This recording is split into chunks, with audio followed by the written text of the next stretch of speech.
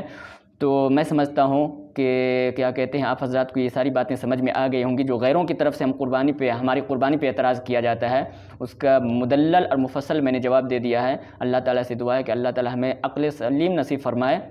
اور زیادہ سے زیادہ قربانی کرنے کی توفیق نصیب فرمائے۔ ہماری اس ویڈیو کو آپ دور تک جہاں تک ہو سکتا ہے، آپ کا فریضہ بنتا ہے کہ آپ اپنے واٹس ایپ گروپ میں جہاں تک ہو سکے پہنچائیے، تاکہ لوگوں کے شکوک اور شبہات دور ہو اور لوگ صحیح دل سے قربانی کرنے لگے۔ اللہ تعالیٰ سے دعا ہے کہ ان باتوں پہ عمل کرنے کی توفیق نصیب فرمائے، اور ہمارے چینل شفا آن لائن سے ضرور جڑیے اور اس کو ضرور سبسکرائب کیجیے۔